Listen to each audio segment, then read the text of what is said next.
Raymond Carver nació en el estado de Oregón el 25 de mayo de 1938, aunque creció en la ciudad de Yakima, en el estado de Washington. La ciudad de Yakima no invita al optimismo. Parecía un lugar vacío donde nadie debería haber levantado una ciudad. El paisaje era desolador. En las fotografías del camarógrafo Bob Adelman, los lugareños no parecían muy contentos con su situación. Intentaban sonreír de manera forzada ante la cámara en un lugar rodeado de almacenes, de coches de segunda mano y fábricas de latas. Carver se crió en el contexto de una familia de clase obrera. Su padre era alcohólico y trabajaba en el aserradero. Por su parte, su madre trabajaba de forma intermitente como camarera o también como dependiente de algún almacén. El interés de Carver por la literatura comenzaría pronto gracias a las revistas de pesca que entraban en su casa. Acabaría haciendo un curso de escritura a distancia mientras se ganaba la vida con empleos de baja categoría. A los 18 años dejó embarazada a una chica de 16, Marianne Burke, así que tuvo que casarse a temprana edad para hacerse cargo de su familia. Trabajó en el aserradero, en una farmacia, como empleado de gasolinera y también como vigilante nocturno en un hospital. En 1968 consiguió un empleo mejor como corrector de textos en California. A sus 30 años había cambiado 21 veces de domicilio. Se le conocía como Running Dog o perro fugitivo. Una noche, cuando se encontraba en la lavandería, se vio a sí mismo como un fracasado, sintió cómo tocaba fondo.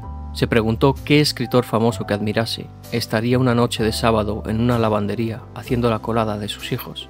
A partir de este momento comenzaría el declive.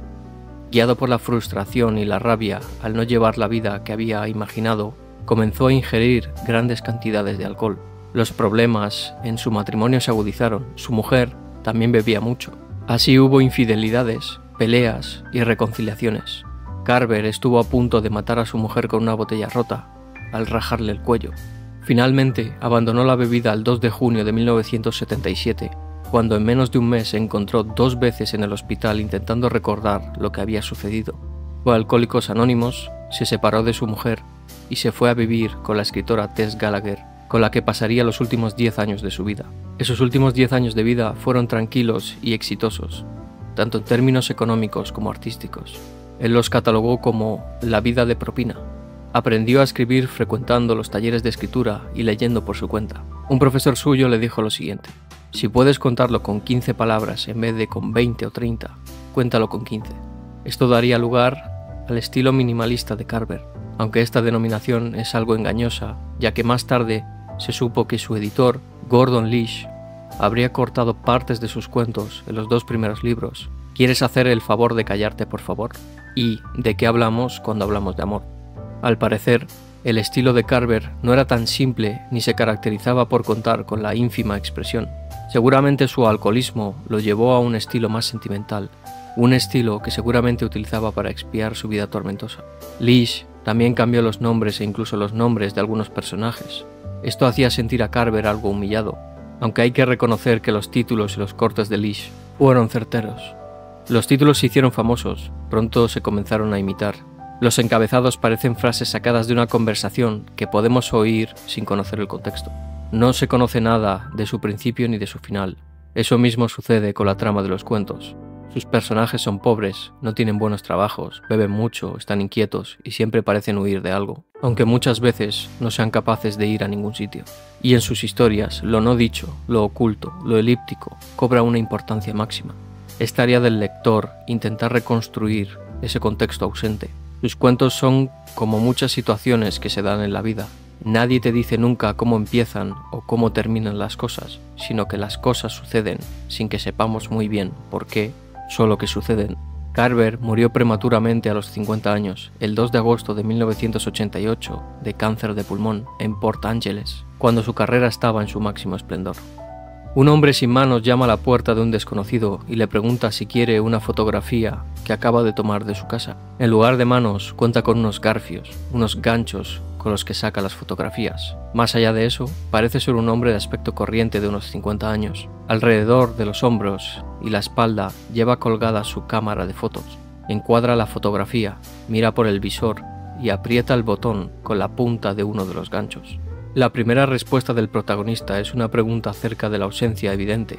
¿Cómo perdió las manos? A esta, el hombre con ganchos responde de manera un tanto misteriosa. Esa es otra historia. El protagonista lo invita a pasar. Acaba de preparar café.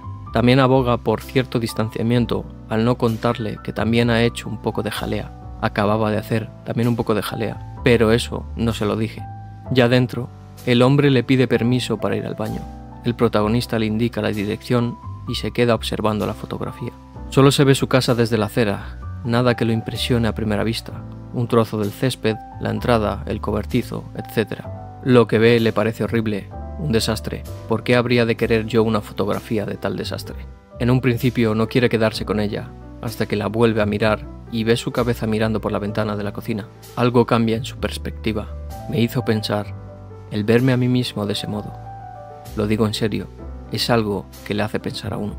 El hombre sin manos sale del baño y le pregunta al protagonista por el estado de la fotografía y sin dejarle contestar añade las siguientes frases. Está solo, ¿no es eso? Es duro, es duro. El protagonista no responde y le indica que se tome el café. Intenta establecer una relación con él mientras lo toman, pero no tiene éxito. Volviendo a coger la fotografía, le cuenta que normalmente no se encuentra allí, en la cocina, sino en la otra parte de la casa. Entonces el fotógrafo mutilado le dice que el abandono es algo habitual, algo normal que sucede todos los días. Al final, el protagonista decide quedarse con la fotografía. El otro hombre le cuenta que también tuvo hijos y que los ganchos que lleva son por su culpa. Cuando va a marcharse, el protagonista le pide que le haga unas cuantas fotos más. Este acepta y recorren toda la casa por fuera hasta volver a la entrada en donde sacó la primera imagen. El fotógrafo cree que son suficientes, pero el protagonista le vuelve a pedir unas cuantas más, pero esta vez subido al tejado.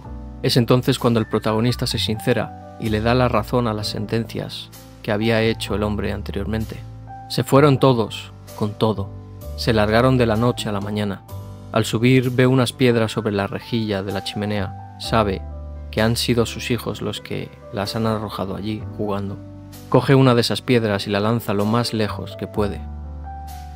En visor nos encontramos con un hombre mutilado que en lugar de manos tiene ganchos y que con ellos hace fotografías para ganarse la vida. Esos mismos ganchos pueden ser una metáfora de la ausencia de la familia del protagonista. Como reconoce al final, lo han abandonado. Se fueron todos con todo. Se largaron de la noche a la mañana. De esta forma, él también es un hombre mutilado. Le falta algo, y ese algo es muy importante. Se siente solo y miserable, viviendo en un desastre. ¿Por qué habría de querer yo una fotografía de tal desastre? También podría tratarse de un sueño, o mejor dicho, de una pesadilla, una en la que él mismo se desdobla. Podría ser una pesadilla, ya que no es muy común que un fotógrafo sin manos y con ganchos llame a nuestra puerta para vendernos una fotografía de nuestra casa, porque al principio del cuento se dice que el hombre que llama a la puerta tiene un aspecto corriente y que además cuenta con unos 50 años, la edad que puede tener perfectamente el protagonista. Además de esto, el hombre con ganchos parece conocer demasiado bien al protagonista. Lo demuestra con las frases que le dice. ¿Cómo es posible que lo conozca tan bien?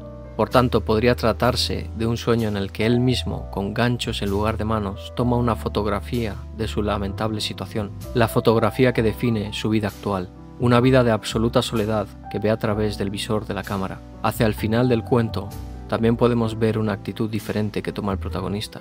Decide coger las piedras que hay en la rejilla de la chimenea y lanzarlas. Se muestra más activo y se aleja de la primera imagen en la que solo se ve su cabeza, una cabeza diminuta a través de la ventana. Las fotografías que toma lanzando esas piedras son dinámicas, se muestra iracundo. Eché el brazo para atrás y grité ¡ahora! Y lancé a aquella hija de perra tan lejos como pude. Esa actitud podría tratarse de un intento de venganza contra su familia por haberlo abandonado o un desahogo. Se estaría vengando, en sentido metafórico, arrojando piedras contra ella. Visor es el típico cuento de Carver Leach. Nos encontramos ante una historia descontextualizada. No sabemos qué sucedió antes de esta situación ni lo que pasará después. Es como si estuviéramos escuchando una conversación en la calle de dos desconocidos de la que no nos hemos enterado bien del todo. Es el lector, es decir, nosotros, los que debemos construirle un principio y un final basándonos en la intuición. Tampoco conocemos a los personajes, que suelen ser pobres y que no explicitan nada. No sabemos por qué han abandonado al protagonista. Tampoco sabemos quién es su familia. A lo mejor lo han abandonado por una infidelidad, por mostrarse violento, quizás por haber arruinado a la familia, tal vez por alcoholismo, porque murieron todos en un trágico accidente, o puede también que se trate de un abandono puntual. Lo que sí sabemos es que en Visor existe un ambiente desolador. En ellos, sus personajes son pobres y no explicitan nada, y muestran situaciones decadentes de un Estados Unidos, nada parecido a la imagen idílica que nos muestra Hollywood. Sus personajes son ávidos bebedores, se muestran inquietos y alejados unos de otros e intentan esconder sus problemas en un estado de consumismo de bienes materiales que no acaba nunca de llenar su vacío existencial.